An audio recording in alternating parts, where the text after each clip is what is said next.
విదేశాల్లో చదవాలనుకుంటున్నారా? అయితే విదేశ్ కన్సల్ట్ ని సంప్రదించండి.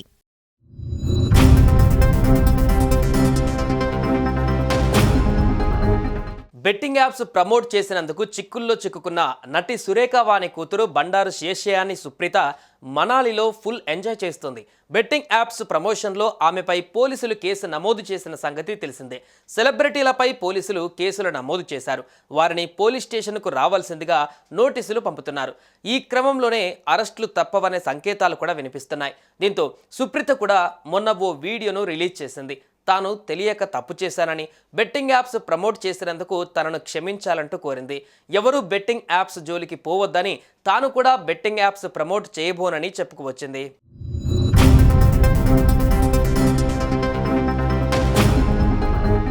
అయితే సుప్రీత ఫోన్ స్విచ్ ఆఫ్ చేసినట్టుగా వార్తలు వచ్చాయి. అయితే అవి వాస్తవం కాదంటూ తాను హిమాచల్ ప్రదేశ్లోని మనాలిలో ఉన్నట్లుగా లొకేషన్తో పాటు ఇన్స్టాగ్రామ్లో ఓ పోస్ట్ పెట్టింది సుప్రీత.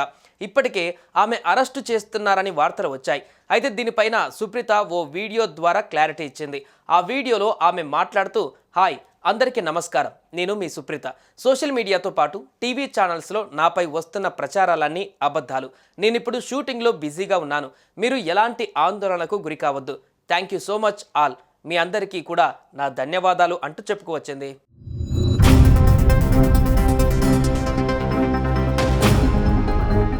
అయితే సుప్రీత రిలీజ్ చేస్తున్న వీడియోల విషయంలో ప్రతి ఒక్కరూ ఆలోచించవలసిన అవసరం ఉందని పలువురు అంటున్నారు.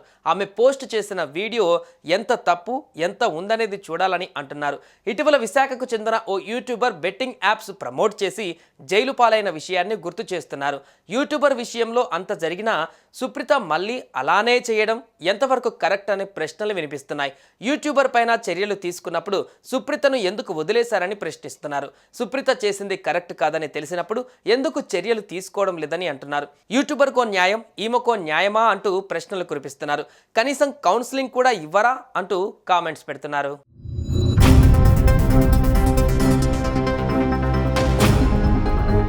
ఇప్పటికే బెట్టింగ్ యాప్స్కు ప్రమోషన్ చేసిన కేసులో TV anchor Vishnupriya, social media influencer Rithu చౌదరిలను పంజాగుట్ట పోలీసులు గురువారం సుదీర్ఘంగా విచారించారు. విష్ణుప్రియను 11 గంటల పాటు విచారించగా రీతూ చౌదరి విచారణ 5:30 గంటలకు పైగా కొనసాగింది. తొలుత ఇద్దరిని వేరువేరుగా, అనంతరం కలిపి ప్రశ్నించారు. ఇక నెక్స్ట్ సుప్రీత వంతు అన్నట్లుగా వార్తలు వస్తున్నాయి. ఆమెను విచారణకి పిలిచే ఛాన్స్ ఉన్నట్టు తెలుస్తోంది.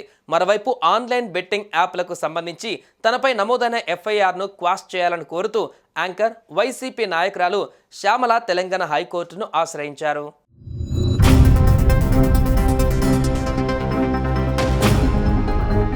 ఇదిలా ఉంటే బెట్టింగ్ యాప్స్ ద్వారా డబ్బులు పోగొట్టుకున్న వారు ఒక్కొక్కరుగా బయటకు వస్తున్నారు. హైదరాబాద్లోనే 8 మందికి పైగా ఆత్మహత్య ఘటనలు చోటు చేసుకున్నాయి. దీంతో బెట్టింగ్ యాప్స్ కారణంగా ఆత్మహత్యకు పాల్పడిన వారి వివరాలను తెలంగాణ పోలీసులు సేకరిస్తున్నారు. ఇక ఒక్కొక్కటిగా బెట్టింగ్లకు సంబంధించిన విషాదాలు వెలుగు చూస్తున్నాయి.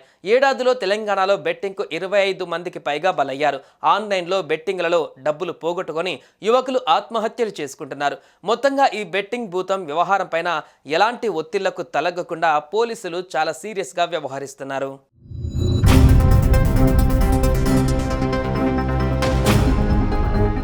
సుమన్ టీవీలో మీ పర్సనల్ అండ్ బిజినెస్ ప్రమోషన్స్ కోసం కింది నెంబర్కి కాంటాక్ట్ చేయండి.